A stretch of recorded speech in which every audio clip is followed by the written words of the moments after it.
if you're making better decisions from the very beginning, the outcomes will improve, whether it's the patient surviving cancer or having a better experience, even if they don't ultimately survive the disease. It doesn't have to be this terrible, painful, horrible experience.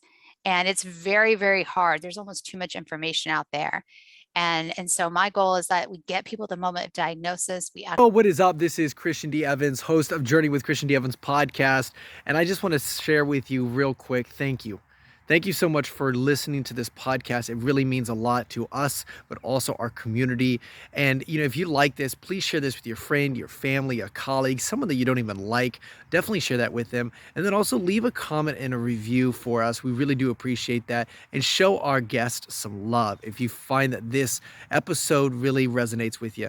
Secondly, also want to share with you some really awesome news. I've had the fortunate opportunity to network and have incredible guests, 8 and 9 figure entrepreneurs, CEOs, and founders on our podcast. And what we've done is we've actually been able to open up a Be Uncommon If You Can Mastermind, where we're able to open up the door for so many of you, right? Those that are 6-figure, 7-figure entrepreneurs that are scaling, that are struggling, that really want to level up their game, their business, their life, whatever it is.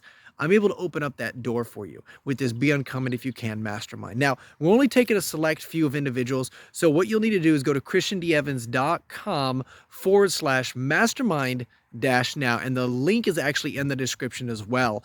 Guys, that is christiandeevans.com/mastermind now. We're only opening this up for a select few of individuals that really want to level up their game. You have a conversation with me, see if you qualify.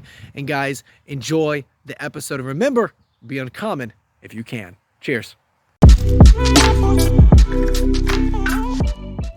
Thank you so much for tuning in to Journey with Christian D. Evans podcast. I'm your host, Christian D. Evans. And guys, we have someone very special because we talk about journeys on our podcast, right? People's journey throughout life, because we can learn from other people's experiences. And this woman has just an incredible experience. She was a mother for her sister for 7 long years, battling something. And we're going to dive into that here very shortly. And she wrote a book about it, and it's just an incredible story. And so guys, make sure you listen to this full episode. So she is a writer who loves to tell stories and a patient advocate who founded the nonprofit Blue Faery, the Adrienne Wilson Liver Cancer Association. She's the CEO and co-founder of Cancer University, a for-profit social benefit digital health company. With Cancer U, Andrea synergizes her talents of coaching, writing, teaching, and advocacy for over 10 years. She's worked in the educational field as a teacher and professor for public and private schools, as well as universities. She's obtained her master's degree in professional writing from the University of Southern California. Her nonfiction writing, which has won national awards. Her best-selling and award-winning medical memoir, which we're going to dive in later today here, is Better Off Bald: A Life in 147 Days, is about the 7 years she raised her younger sister, Adrienne, until her death at age 15 from stage 4 cancer, liver cancer. Ladies and gentlemen, please welcome my guest, Andrea Wilson Woods. How are you doing today, Andrea? I'm good. Thank you for having me on, Christian. Well, I'm really excited to have you on because, just that experience is just remarkable, but also how, writing about it and obviously sharing it and being vulnerable and being authentic enough to share that experience with the world. And obviously have incredible accolades. However, though, let's talk a little bit about that. What was that like, writing that book and being vulnerable? Was that a struggle? And was that like, in and out? Or was it like, I have to share this story? What was that like? I always knew I wanted to write about me and my sister when I first got custody of her. But I never thought that was going to be the story I was going to write. That wasn't supposed to be the ending. And writing that first draft over a 2-year period was incredibly painful. I know a lot of people say writing is cathartic, and that is just not my experience. It was very important for me to tell the story. I want people to know my sister and remember her. She's incredibly inspirational. But the actual writing of that first draft was awful. It was really painful. And after that, it got much better because then you're in a completely different space. Wow. And so if you would just give us an insight of, the experiences that you had to go through with her.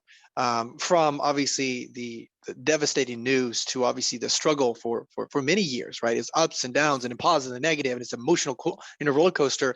And then, of course, the final diagnosis.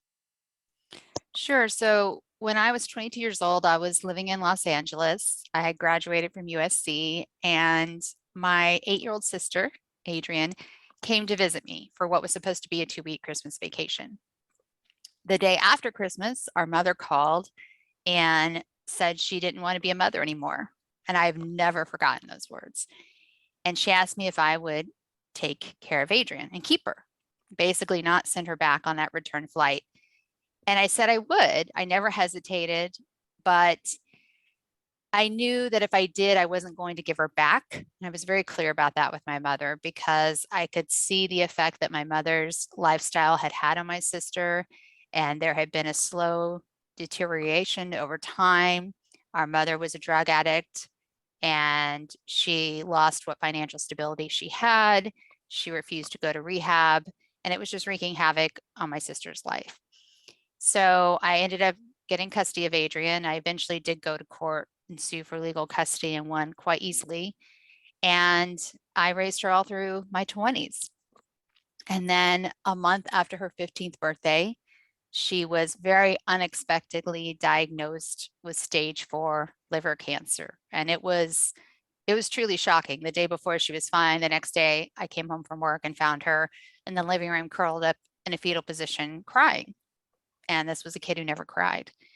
And that was day 1 of what was only a 147-day cancer journey. So it was very fast. It was really brutal. From that first day, she felt pain. A week later, she was doing her first round of chemo, and she was battling cancer that entire summer. And she died on October 9th, 2001. And for perspective for your audience, she died 2 months after my 29th birthday. So by the time I was 30, it changed the whole course of my life. Mm.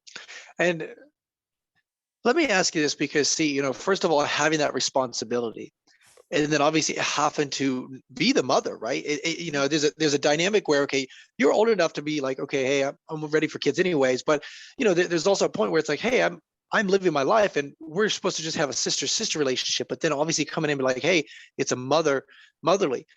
Was that difficult for you, or did you just embrace it and you didn't even think about it, or what was that like for you? I think it was difficult for both of us, especially initially. I was not in a good place. I had actually graduated from college early, and I was sort of floundering and living with a boyfriend who was an alcoholic, but I didn't quite realize he was an alcoholic. I knew he wasn't good for me, but I didn't realize how bad it really was. And then Adrienne also, it was very hard for her, because all of a sudden she, is supposed to embrace me as a parent and uproot, excuse me, her whole life and live in Los Angeles. And she was very defiant, very difficult. And we had this moment that was really a turning point. And it was when she had this full-blown meltdown temper tantrum at a restaurant. And 2-year-old type temper tantrum, only she's 8. And I bring her home, and she is just screaming and yelling at me. And I actually slapped her arm. It was one of only 2 times I ever slapped her. And I slapped her arm and held her arm down so she would stop hitting me. And I told her I was going to send her home, which was a complete and total bluff. So this was back in the day when you could call an airlines and make a reservation. They would actually hold it for 24 hours, supposedly. So that's what I did right in front of her. I called the airlines. I made a reservation that I had no way of paying for her. And I told her, this is good for 24 hours. So you need to decide, what you want to do. And I left the room. And I waited in the living room and just waited and waited. And I heard her throwing stuff around the room. And just the temper tantrum continued. And I just waited. And I knew that was an important moment. And she came out, and her head was down. She kind of shuffled, and she said, okay. And I said, okay, what? And she said, okay, I don't want to go back to Alabama. I want to stay here. And I made her look at me, and I said, okay, if you stay here, we've got a really basic rule. I'm your parent first, then I'm your sister. And one day when you grow up, I really hope I'm a friend. And she said, okay, I got it. Parent, sister, friend. And that was our thing. And that really helped guide the rest of our time together. That's awesome. I mean, that is what you call good parenting. And I love it. I love it. So let's kind of talk into, because you've obviously been able, you're the CEO and the founder of, Cancer University, which is just remarkable what it's been able to establish and obviously kind of where it's going, right? The vision. But let me ask you this. Where did that idea come from? Because obviously after that, you probably were not thinking, right, about that big vision, right? You were just focusing on the loss and the devastation that just occurred. So at what point in that journey did you start looking at and building that kind of that foundation, and where did that idea come from? Cancer U came out of a problem I saw with my own nonprofit. And that's where it actually all started. So a year after Adrienne died, I was beyond depressed. I was suicidal. I was miserable. I just didn't know how to really move forward. And so I had to find a way to channel my grief. And I wanted to, when I realized how hard it was going to be to start any organization, profit or nonprofit, I decided I was just going to volunteer because I was like, I don't know how to do that. I'm only 30. I have no clue. And so I reached out to what was then the largest liver disease foundation in the US, and I offered to volunteer for them. And at that time, they did not even have liver cancer on their website. It was crazy. And I knew just from what I learned with Adrienne's experience, I knew liver cancer was only going to continue to increase in the US. So I reached out to them. I talked to the head of the Los Angeles chapter. I was like, oh, you don't have to pay me. I can create a program for you. My whole background at that point was in writing and marketing, and it was stuff I really genuinely loved to do, and also teaching. And they said no. They said absolutely not. And I found out much later after working with them, it was an actual edict within the organization that they wanted nothing to do with the word cancer. Absolutely not. They have since changed their tune, but back then they wanted nothing to do with it. So I kept looking around and I realized there wasn't a single liver cancer organization in the US, not one. And I just felt like I didn't want people to go through what Adrienne and I did, because we couldn't find any help anywhere. And so that's how I got into the cancer space. So I founded Blue Faery, the Adrienne Wilson Liver Cancer Association, and we'll celebrate 20 years at the end of this year, which is kind of crazy for me. And then I'm happy to tell you more if you like about how Cancer U kind of spun out of that. Yes, please. Definitely go into more detail on kind of what that trajectory looks like, and kind of what all results you've been able to develop, and as well as like, what does it feel like now to be in this, doing this, fighting this for 20 years?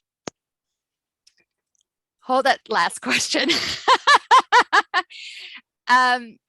What I was finding was that even with my own nonprofit, where we have patient education materials, they are free, they're downloadable, we ship worldwide for free to providers, which they love, and they're in multiple languages, in layman's terms, very easy to understand. I was finding that that was not quite enough.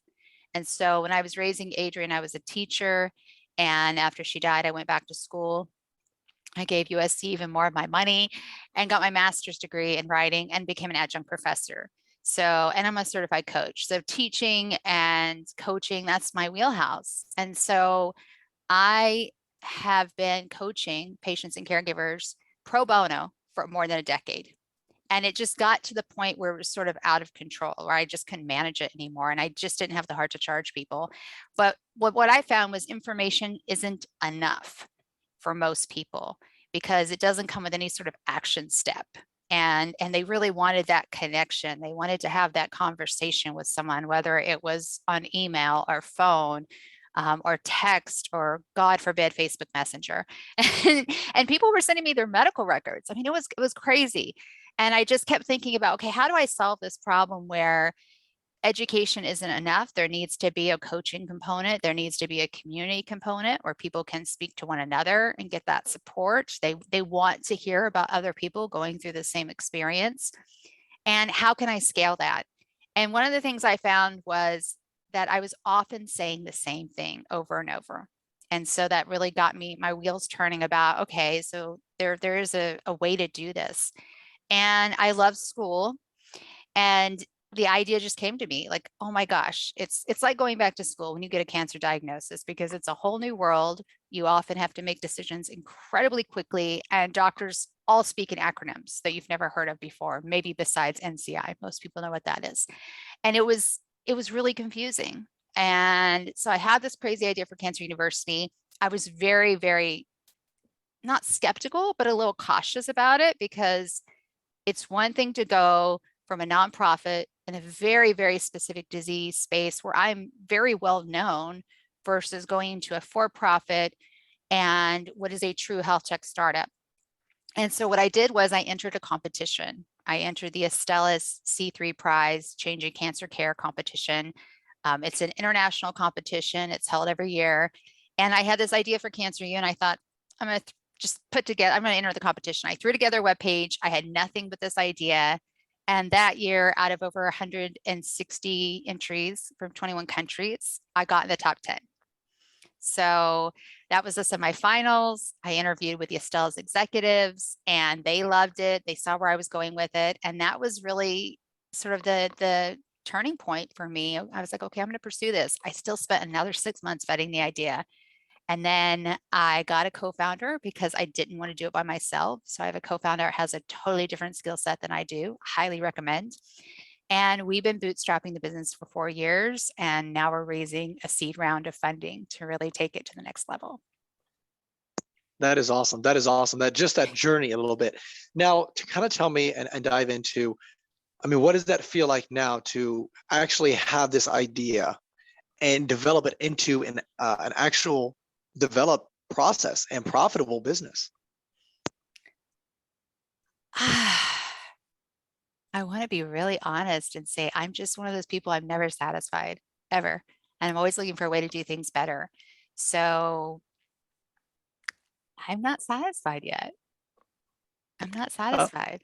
I love it. I love it. So tell me kind of, what is that future? Because obviously I love that mindset and I love that answer actually, because it's honest, but it kind of tell me, what does that future look like, that vision where it's like, okay, you know what, now I'm satisfied, and not the concept like, oh, I'm content, I'm going to sit by, but Right. I'm like, hey, you know what, I'm hungry, and now we're really able to hit our stride.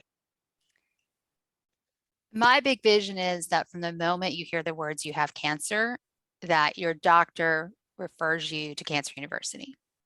And doctors have really embraced the idea. So that's exciting. But my goal is to really reach people at that moment of diagnosis, both patients and their families, because that's when you can make the biggest impact. That's when you can make better decisions. You know, if you're making better decisions from the very beginning, the outcomes will improve, whether it's the patient surviving cancer or having a better experience, even if they don't ultimately survive the disease. It doesn't have to be this terrible, painful, horrible experience. And it's very, very hard. There's almost too much information out there.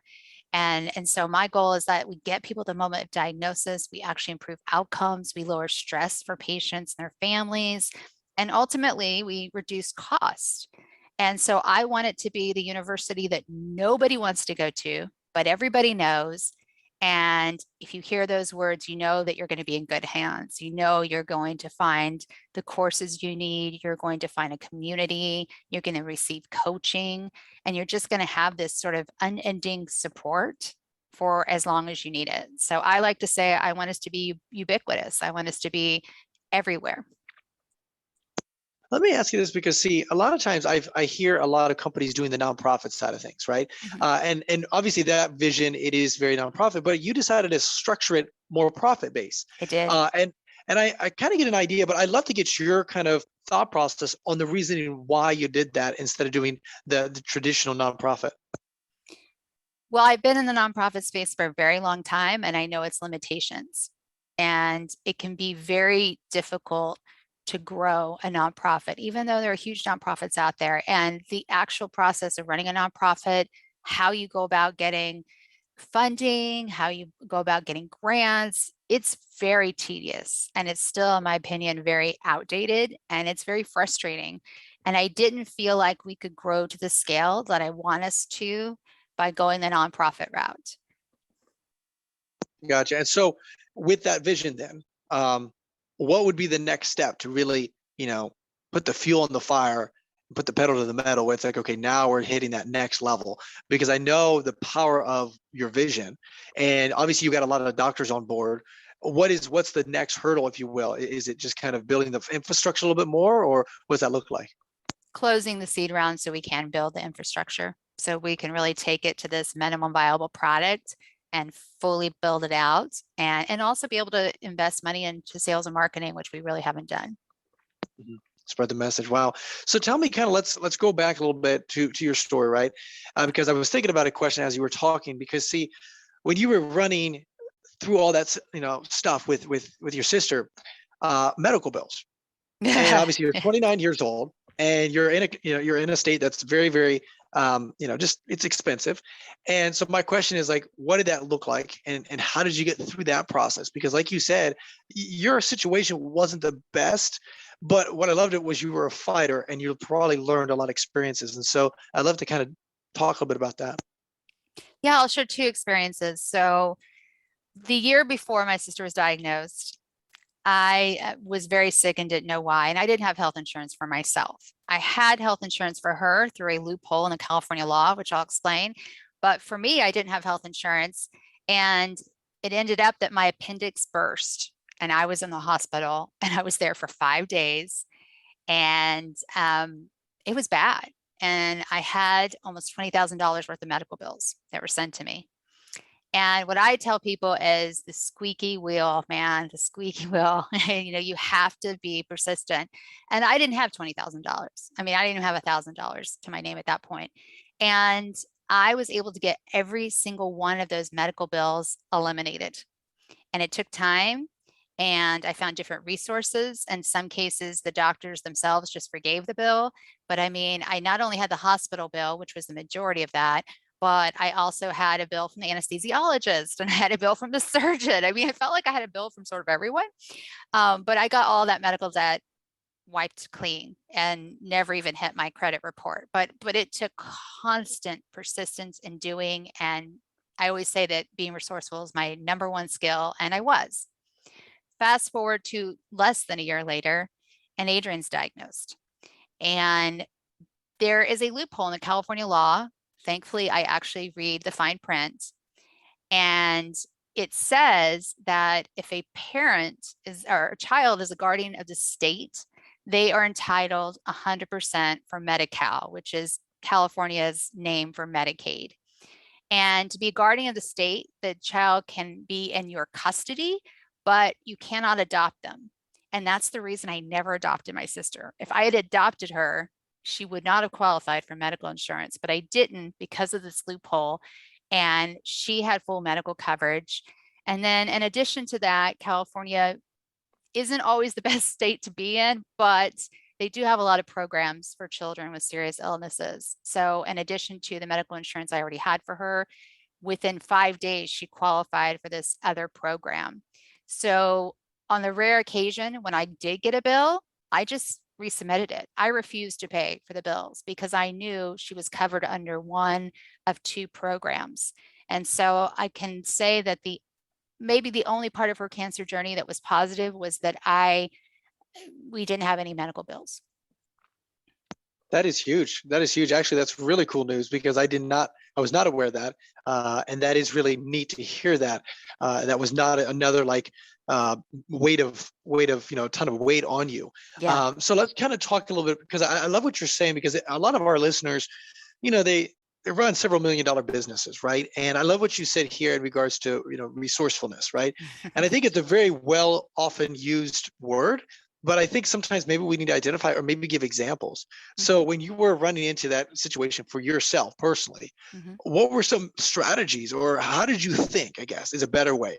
How were you thinking to be able to not just sit and be like, oh, I give up, whatever? Because even when we're at $1 million, $2 million, $5 million business, we just want to sometimes, you know what? I'm going to give up. I'm fine, right? But how do you stay resourceful, and how's the way, and how do you change that thinking to become more resourceful? Well, my top two skills are resourcefulness and persistence. And so they go together quite well.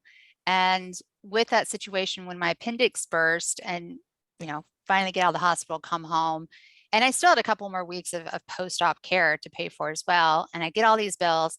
I just started calling everyone. I called every doctor. I called a number that was on the bill. And the big one was the hospital.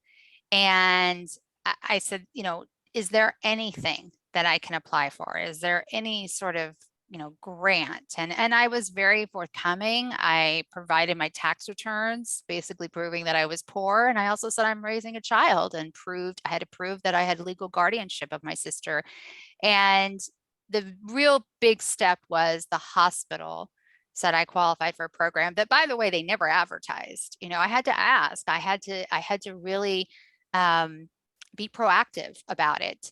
And once I found out about it, I jumped through all the hoops, did everything they wanted. And the doctors that I had contacted, the surgeon, the anesthesiologist, I think even the radiologist, all of them had said, if the hospital forgives the bill, we'll forgive ours too.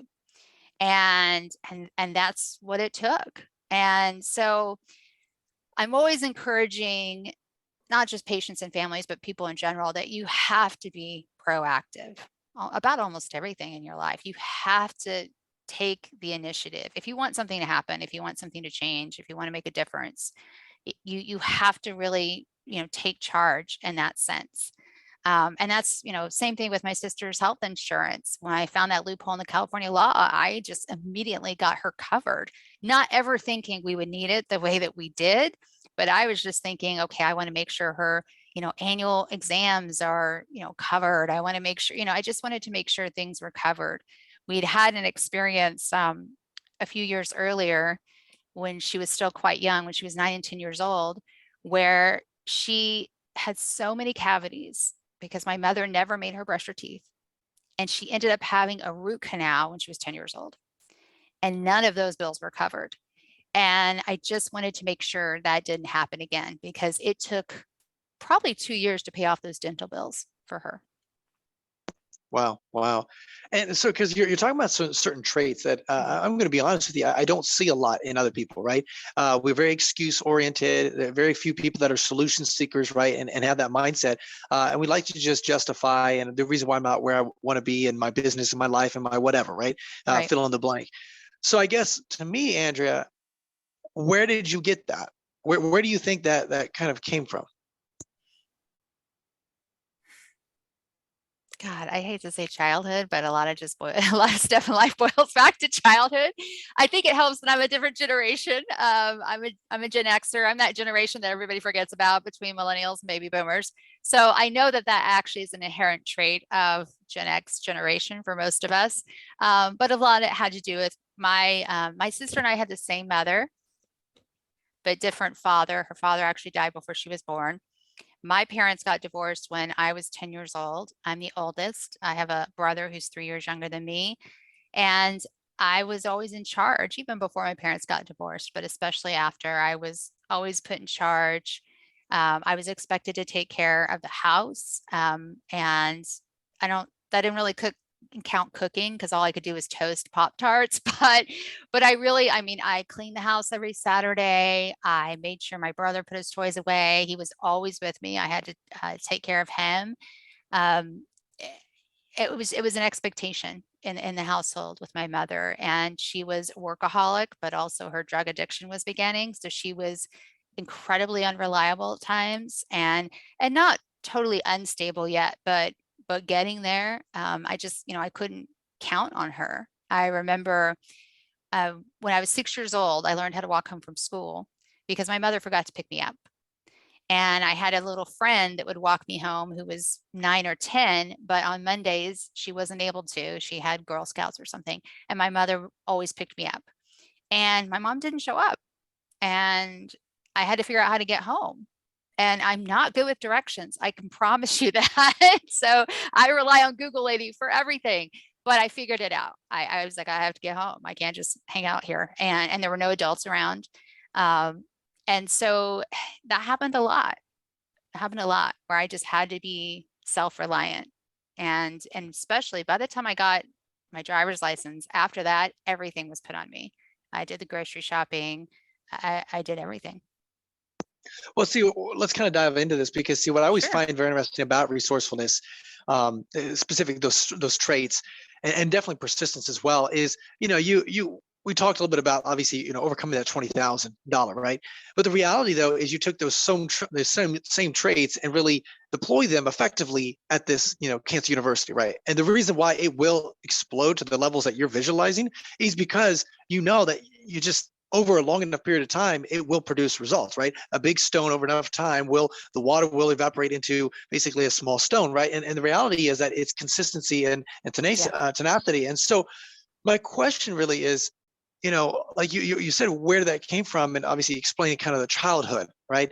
And I do understand like there are certain things in your life that you experienced that were very beneficial. And my question is, what were some limiting beliefs that you had to kind of remove out of your life to be able to be in a situation where you're at now, where you're able to take your cancer university to the next level? There were a lot of limiting beliefs. And I think one that I work on consciously every day is around money, because when my parents got divorced, it never felt like we had enough money, even though my mother made a very good living as a nurse.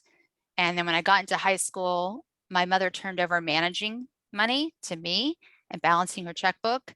And the truth was, she was just bad with money. She was just really bad with money. And it's not that we didn't have enough, it's just how she spent it. And so I grew up with a mother who was a spender and sometimes an avoider, and my father, whom I'm really close with now, is a saver. And so it's a very interesting dynamic, and usually it's not uncommon for people like that with those opposite sort of money stances to be attracted to each other. But as a child, seeing both sides of that was really hard to navigate, and it was hard, especially raising my sister in my 20s. I mean, we never had any money. And I just felt like I didn't know how to get us there. And I had a degree. I mean, I had that sort of, you get a degree, you'll get a good job.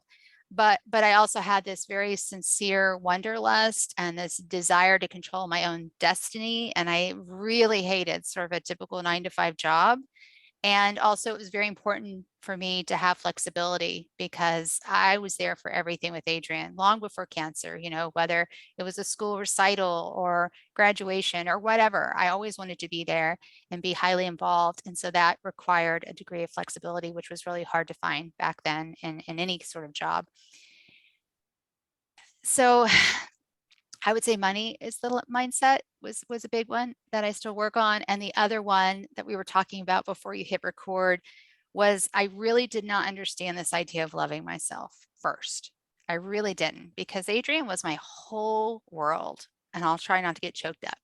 And she always came first, even though I was teaching, I was also pursuing a career in acting. It didn't matter. She always came first. And after she died, I really didn't know what to do. And I certainly didn't put myself first. And I put everybody else first. And I mean, I did that well into my 30s. And it wasn't until I was in my early 40s that I realized that if I didn't love myself first, then nothing was going to work out the way I wanted it to. Absolutely nothing. And I just did a post about this on LinkedIn with Megan Trainor's song, I Love Me. And I mean, because it's something, again, I really do love myself, but it took a long time to get there.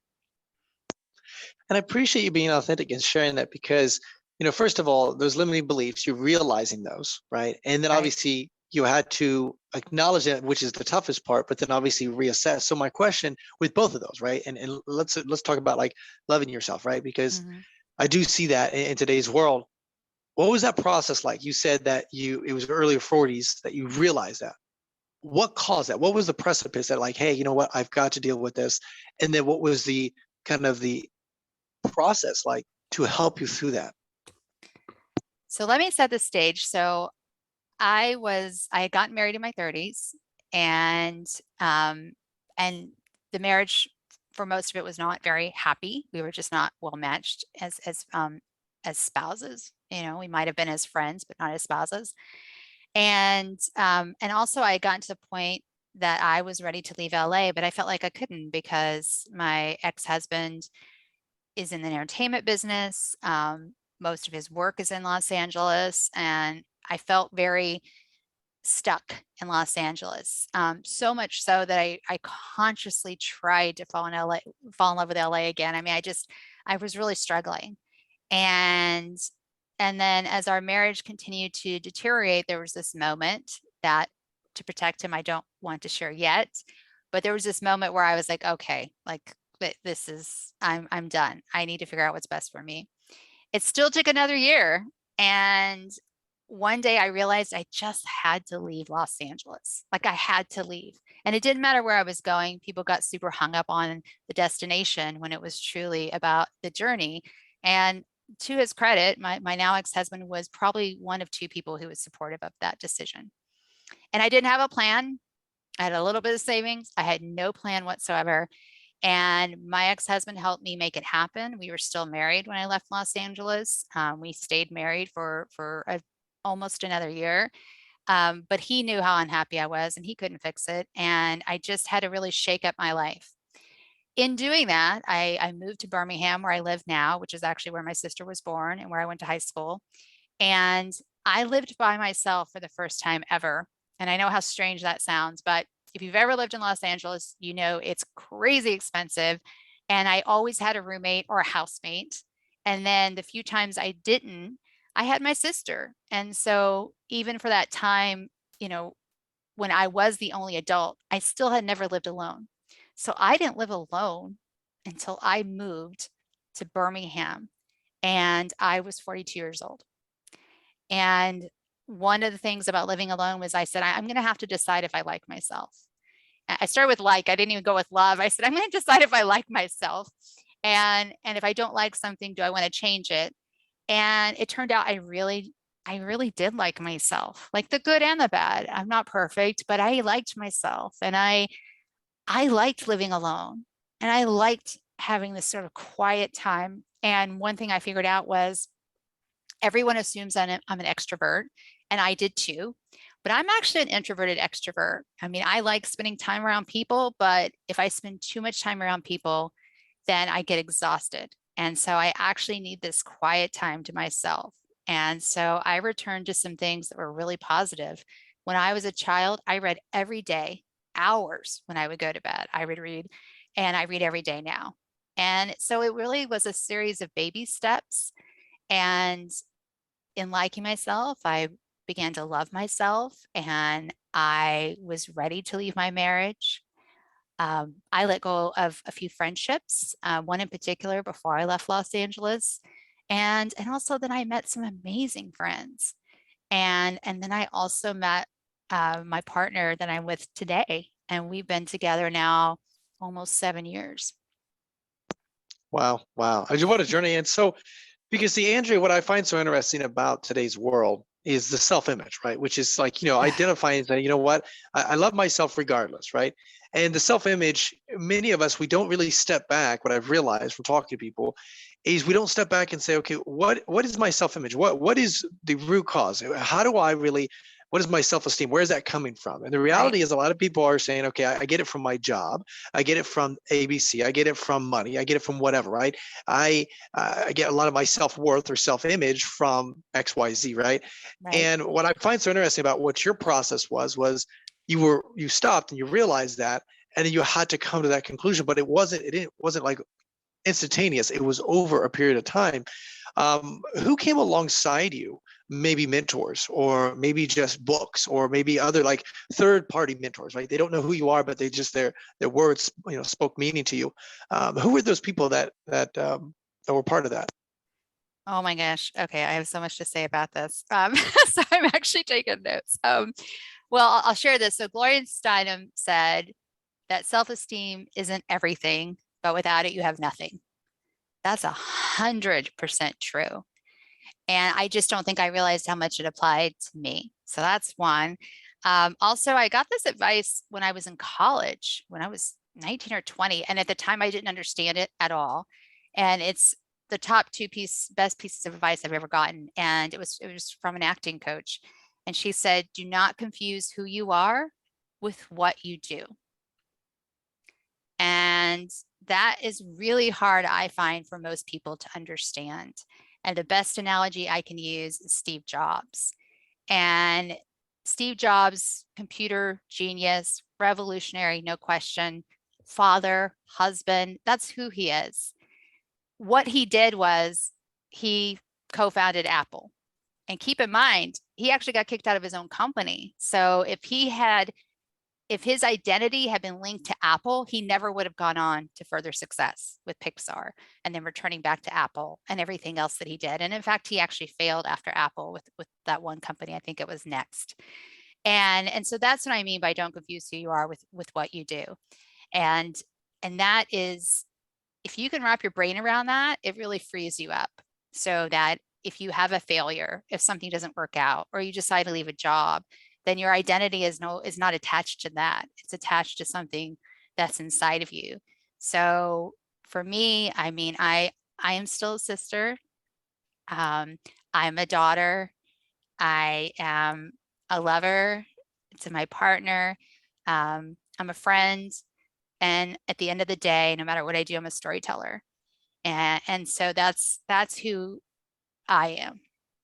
And then as far as mentors, when I first moved to Birmingham, I actually went into 2 different coaching programs, and that helped tremendously. One lasted for 4 months, one lasted for 10.5 months. And so there was a lot of ongoing education, but more importantly, ongoing mentorship with this very small group of people.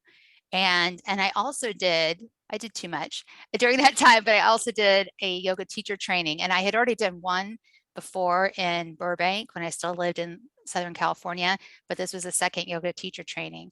And so I just worked really hard on myself. I love it. I love it. Wow, Andrea, and just to see the journey, because that's what a lot of people don't understand. At the end of the day, the results are just so beautiful, right? And obviously, you've been able to, be very comfortable. Whether your identity is not in Cancer University, or your identity is not over here. It is, hey, I know who I am. And you walk in a room when you start getting capital and seed money. Hey, this is who I am. This is what we got going on. You want to join, or yes, and then you move on, right? Right. So I love it, and just incredible insight. Andrea, I just thank you for the immense stories that you've been able to share with us today, and just being very vulnerable and sharing that. I know our audience really took a lot of lessons from you. Andrea, how can they reach out to you? How can they be part of your community and what's going on here? Sure. So I'm very active on LinkedIn, Andrea Wilson Woods. Very easy to find me. By far, that's my favorite social media channel. You can learn more about my nonprofit at bluefaery.org, BLUEFAERY.